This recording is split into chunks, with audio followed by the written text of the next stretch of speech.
আজকে আমি পুলি পিঠা বানাবো। তো আমি কিভাবে পুলি পিঠা বানাই সবকিছু আপনাদের মাঝে শেয়ার করব। হ্যালো এভরিওয়ান, আসসালামু আলাইকুম। কেমন আছেন সবাই? আশা করি ভালো আছেন। আলহামদুলিল্লাহ আমিও ভালো আছি।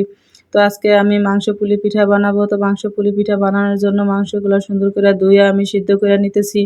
এরপরে কাঁটা চামচ দিয়ে সুন্দর করে কাইটা একবারে জোড়া জোড়া করে নিতেছি। মাংসটা অনেক গরম ছিল, এই কারণে আমি এক চামচ দিয়ে ধরে আর একটা চামচ দিয়ে আস্তে আস্তে করে সবগুলো মাংস কাইটা নিয়ে এদিকে পেঁয়াজ বাদামি কালার করে ভাজে, এর ভিতরে আদা রসুন বাটা দিয়ে সুন্দর করে কষায় একবার তেল ছাড়া আসা পর্যন্ত কষায় নিয়ে এর ভিতরে হলুদের গুঁড়া মরিচের গুঁড়া দিয়ে আরও বেশ কিছুক্ষণ কষায় নিতেছি।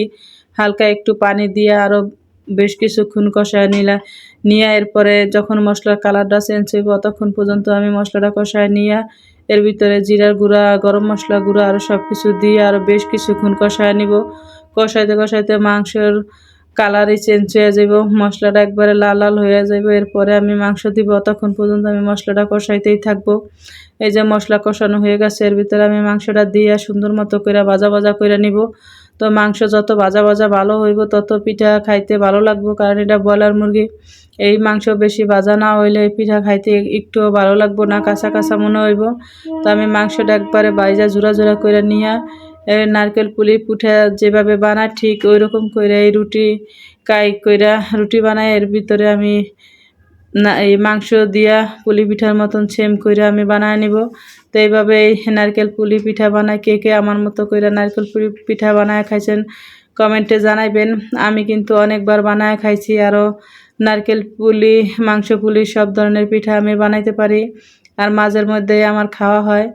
কে কে আমার মতো করে মাংস পুলি পিঠা বানায় খাইছেন অবশ্যই কমেন্ট করে জানাইবেন। তো আমার কথা বলতে বলতে আমার অনেকগুলা পিঠা বানানো হয়ে গেছে। এদিকে আমার বোন রুটি বানায় দিতেছে আর আমি পিঠাগুলা বানায় নিতেছি, কারণ অনেকগুলা পিঠা ছিল, বানাইতে অনেকটা সময় লাগবো।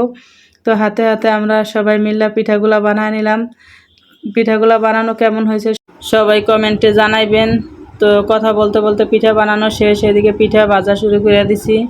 পিঠা ভাজা একদিকে হইতেছে আর একদিকে প্রায় খাওয়া শেষ হয়ে যাইতেছে। মাংস পুলি পিঠা গরম গরম খাইতে হয়। আজকের ভিডিও এই পর্যন্তই। আল্লাহ হাফেজ, সবাই ভালো থাকবেন।